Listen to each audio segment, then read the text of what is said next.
मसीह खुदावंद की सलामती आपके साथ हो। Good morning. मत्ती रसूल का अंजीली बयान उसका 4 बाब और 23वीं आयत में यूँ लिखा है, यीशु तमाम गलील में फिरता रहा और उनके इबादत खानों में तालीम देता और बादशाही की खुशखबरी की मुनादी करता और लोगों की हर तरह की बीमारी और हर तरह की कमज़ोरी को दूर करता रहा। आमीन।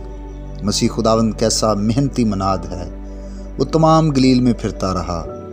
सुबह गलील में मसीह खुदावंद ने जगह बजगह जाकर आसमान की बादशाही की खुशखबरी की मुनादी की।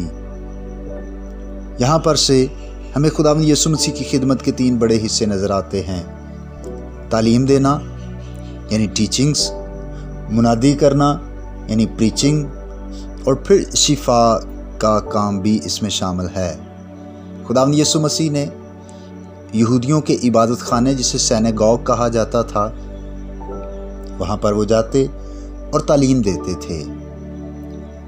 आज जब हम पाकिस्तानी चर्च को देखते हैं तो हम सिर्फ़ और सिर्फ यीशु मसीह को बतौर शाफ़ी जानते हैं, या यीशु मसीह को बतौर शाफ़ी इंट्रोड्यूस करवाया जा रहा है। इससे बढ़कर नहीं बताया जा रहा कि और वो क्या चाहता है। अगर हम कलीसियाओं की बात करें तो लोग भी सिर्फ़ और सिर्फ शिफा चाहते हैं।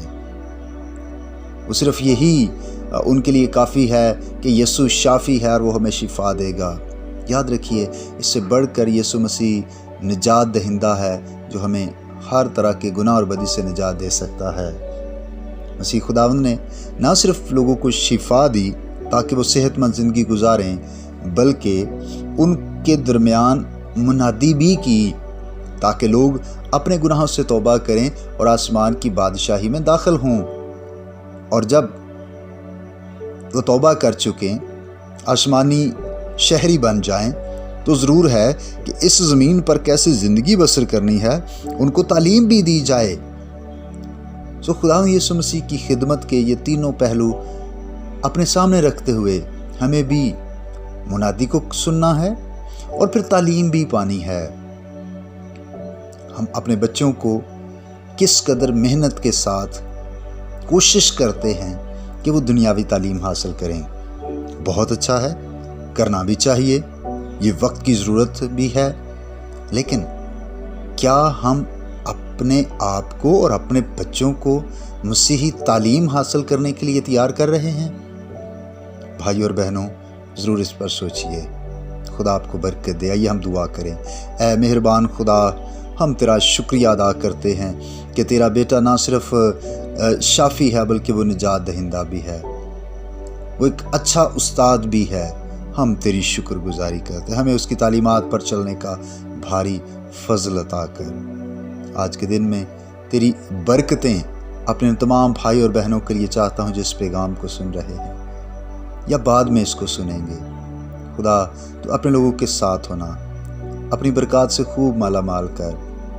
आसमान जो अच्छा ख़जाना है वो तेरे लोगों के लिए खुला रहे। और बिलखसूस मैं उन भाई और बहनों के लिए दुआ गो हूँ जो बीमार हैं, उन्हें शिफा अता कर। जो रूहानी तौर पर कमज़ोर हैं, उन्हें मजबूत बना।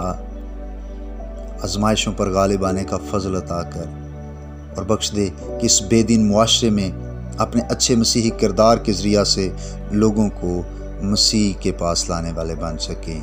यीशु मसीह के नाम से आमीन। मेरा नाम पास्टर बिशारत है और ये पैगाम आप इवेंजेलिकल चर्च अटक की तरफ से सुन रहे थे। अब तक हमारा चैनल सब्सक्राइब नहीं किया तो अभी सब्सक्राइब करें और बेल आइकॉन को क्लिक करके हमारी लेटेस्ट वीडियोस के बारे में अपडेट जानें।